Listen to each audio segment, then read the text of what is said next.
Hello everyone, I'm Ryan from Fireside Yankees, and coming off of back-to-back losses, one of them a heartbreaker, the Yankees have dropped their first series of the season. They face a sweep today if they don't get the win, and they'll fall to 500 if they don't get the win.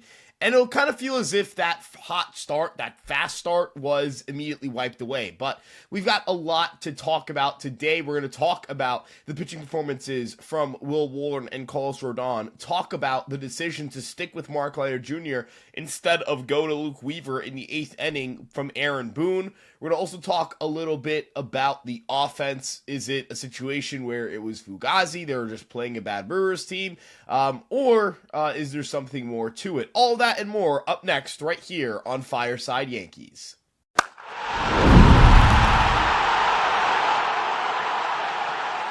Hello everyone, again, this is Thursday, April 3rd, and there is a good bit to talk about. Now again, the New York Yankees lost last night, a score of 4-3. The game a lot less close than the score would indicate. It felt like the Yankees were dead in the water by the 7th inning. I mean, Zach Gallen had struck out 13. Yankees did not walk a single one, did not allow a single run. He was brilliant for the Diamondbacks, and then the Diamondbacks bullpen comes in.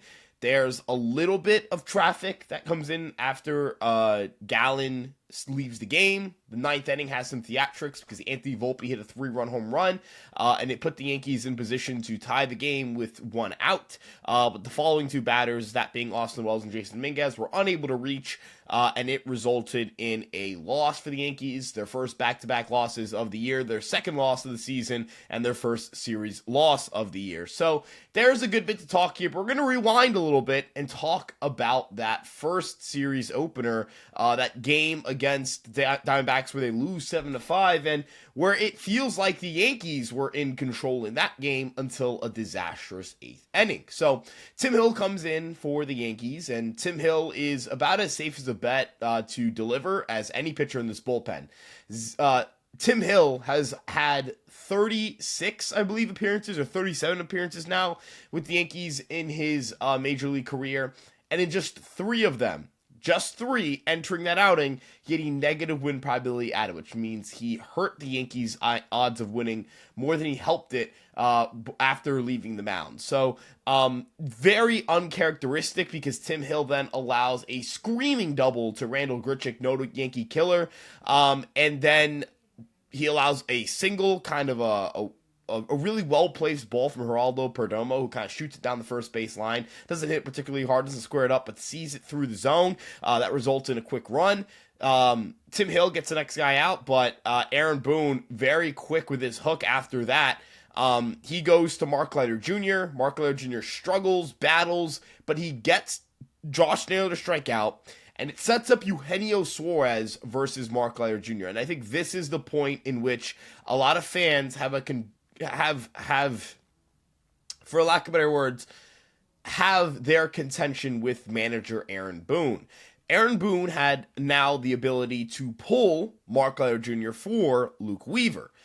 Instead of doing it, he allows Mark Leiter Jr. to face Eugenio Suarez, and it looks like he's about to get out of it. He gets a swinging strike to make it 3-2. Leiter is ready. He kicks, he deals, but he throws the splitter that's down in, catches too much of his own. Suarez was waiting on it, and he hammers it just over the left field wall for a grand slam that put the Diamondbacks ahead by 3 runs. The Yankees would hit a solo home run from Ben Rice in the bottom of the 9th with 2 outs. That home run didn't really change anything for the Yankees. They didn't have the next guy reach. A tying run did not reach in that game. But a game that was in hand, suddenly, and the Yankees were 1 pitch away from really having a chance to win it in the 9th, turned into a loss. And in both this game and the next one we'll talk about, which happened last night, the Yankees had opportunities to add more, to extend that lead, to put themselves in a better position, to not feel as if they're hugging, so yeah, I mean, I how do I put this? The Yankees should have won that game. They should have. And look, I get the desire to want Luke Weaver in that game. I do. But it's important to note that the Yankees are in the middle of a 9-game stretch, and that their bullpen had been pretty taxed in that first game. Warren pitched 5 innings. They go to Fernando Cruz for 2 innings. That knocks him out for the next day, that being yesterday. Tim Hill comes in. He immediately gets shelled, so you have to expend another reliever. So by the 8th inning, you've utilized 3 relievers, and you've got 8 more games you're scheduled to play in a row.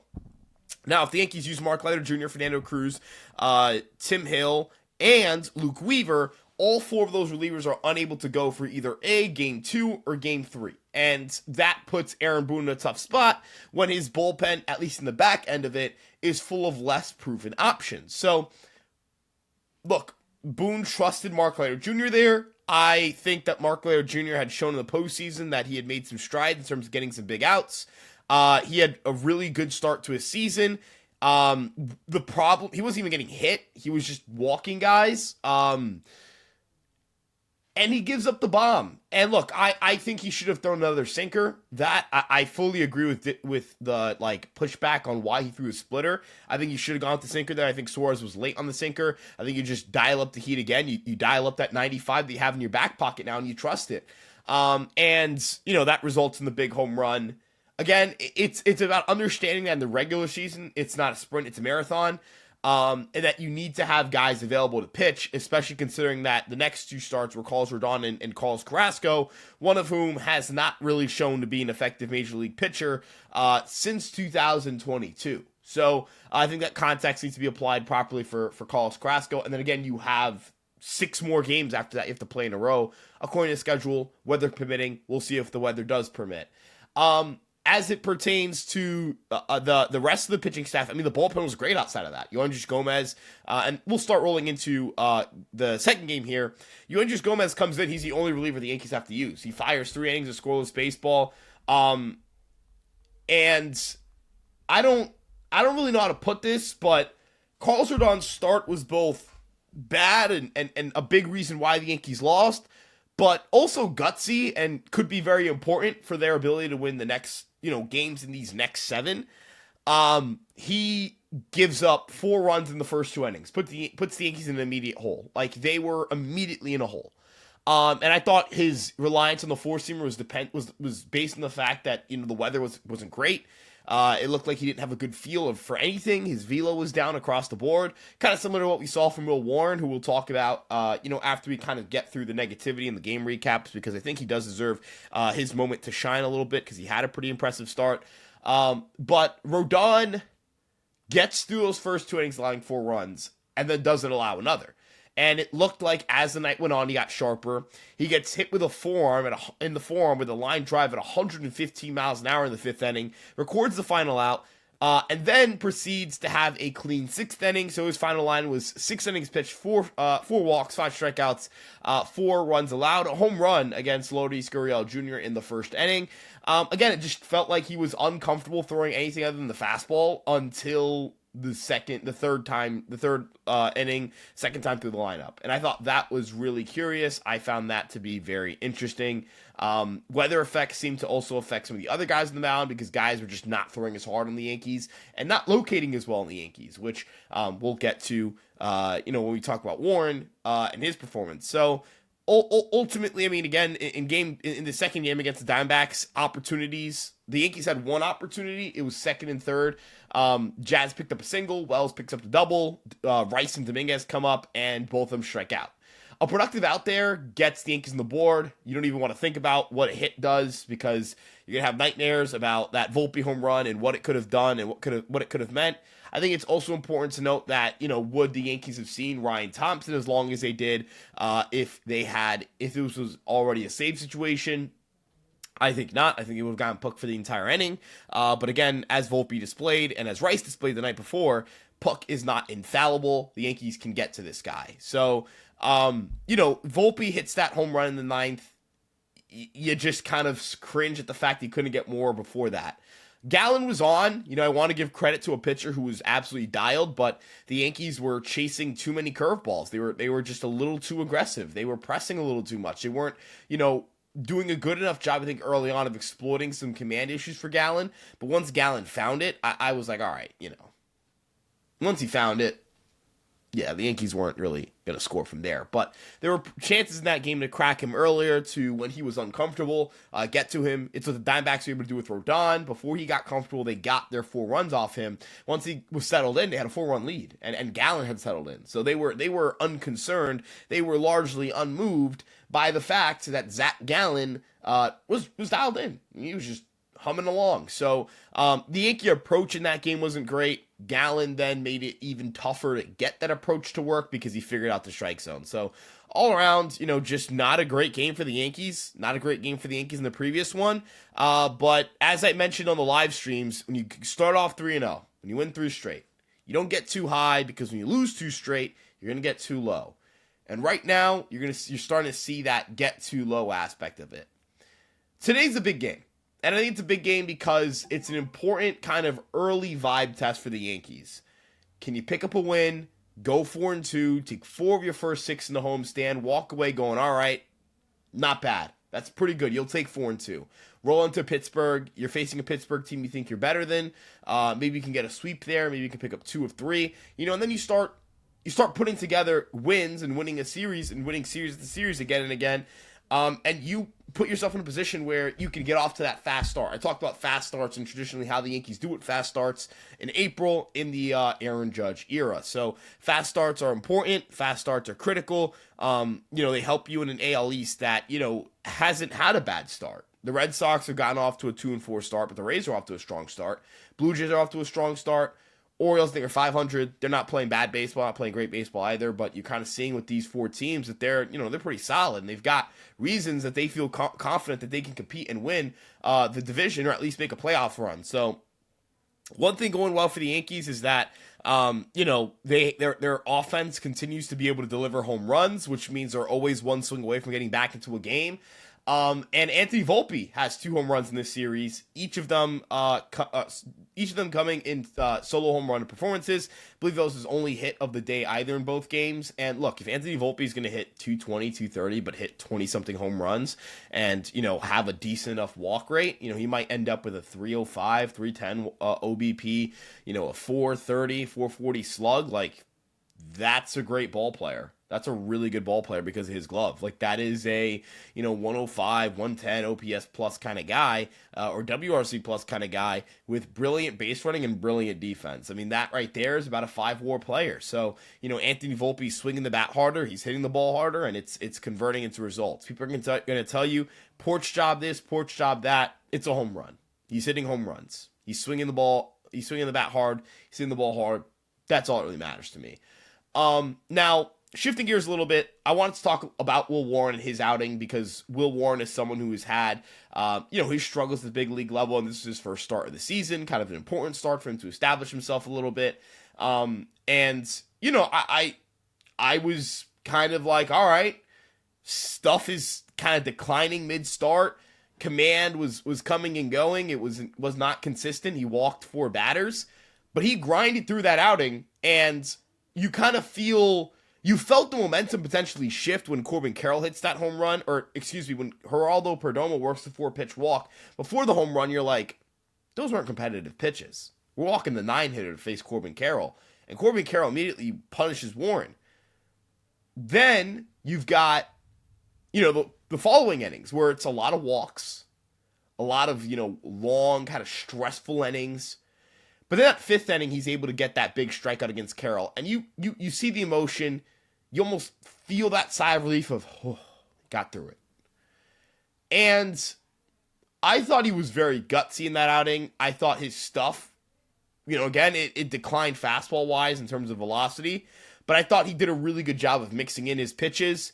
Throwing that curveball a little aggressively down the zone is a good thing. I think that pitch can be a real weapon for him.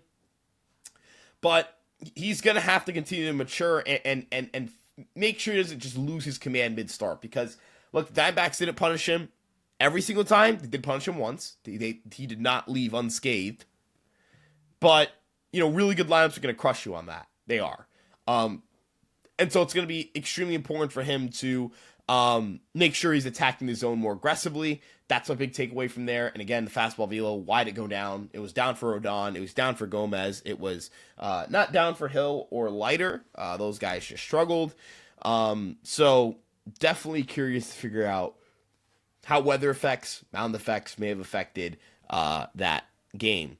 Anywho, moving on to this third game here, the Yankees are going to be facing Merrill Kelly with Carlos Carrasco making his first start. He already made his first appearance with the Yankees, but first start for the New York Yankees here at Yankee Stadium.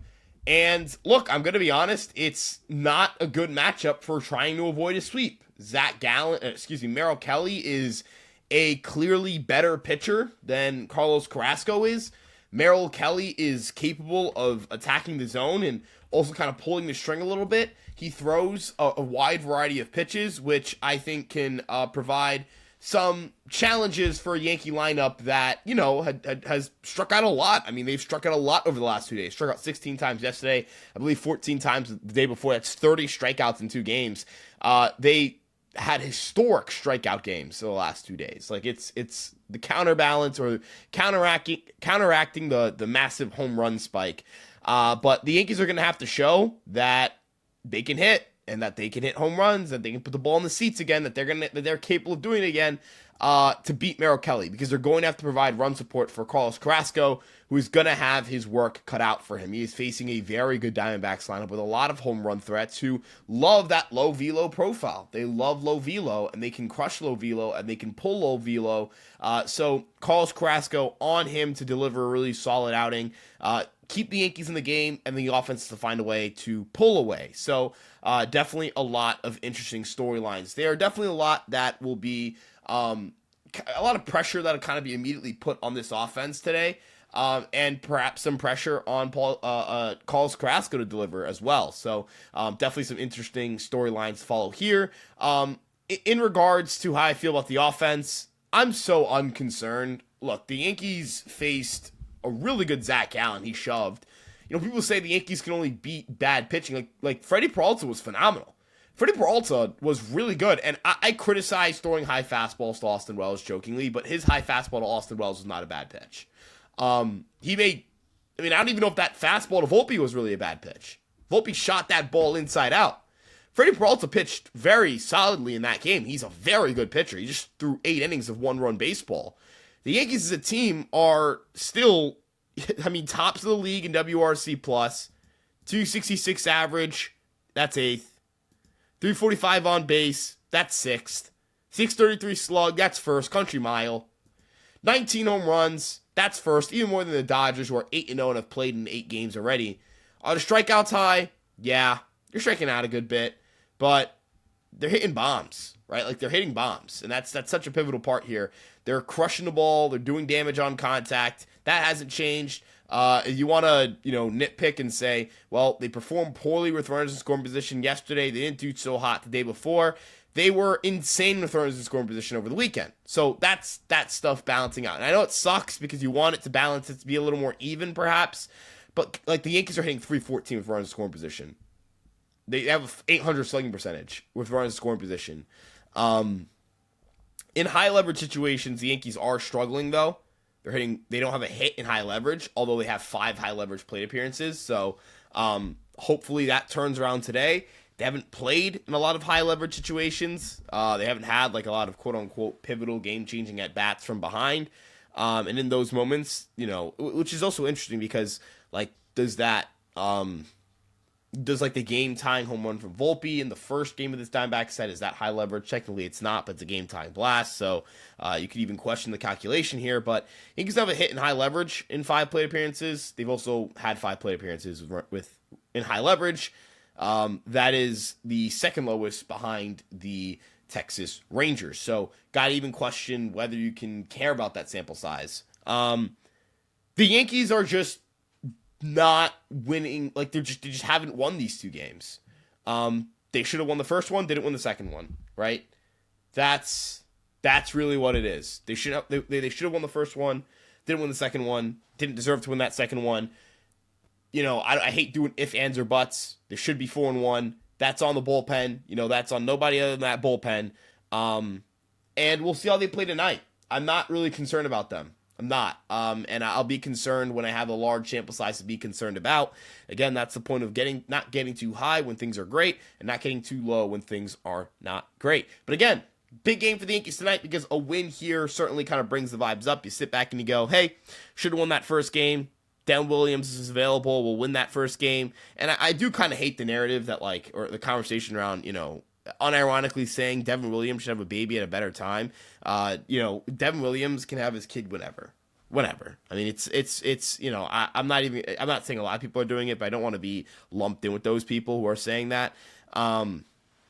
But as it pertains to the Yankee bullpen, again, if they have, Devin Williams, they go to Luke Weaver probably in that 8th inning because they probably feel more comfortable doing that, and knowing they have Leiter and Hill to go later in the series, and with the way that Game 2 went, they would have had all three for Game 3. So, if they have Williams, do they win that first game? If does Weaver get the job done? Again, that's also assuming Weaver gets the job done, and that's not necessarily fair because, let's be honest, with the way the weather was, they did not really have a lot of guys whose stuff was sharp. I wonder, with the weather today, it's going to rain a little bit actually on Long Island right now. I'm checking the weather report. And look, if it rains over there, we'll even get a game. Those are questions to ask. All right. It'll be warm tonight, not sunny, but warm. There'll be wind conditions. It'll rain a little bit in the mid-afternoon, thunder a little bit, but it should be warm, and it should be pretty good weather for baseball, all things considered. So we'll see if the ball flies a little bit. Kind of works for the Yankee offense. Doesn't work in Carlos Carrasco's favor. So I expect runs today. I expect runs from either side or both sides today.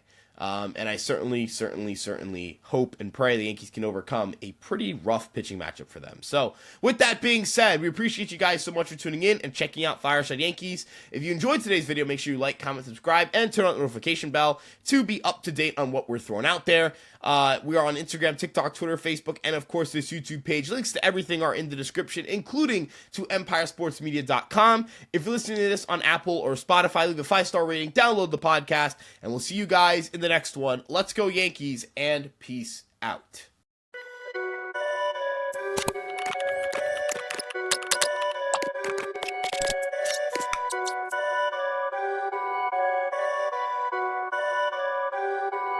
Perfect.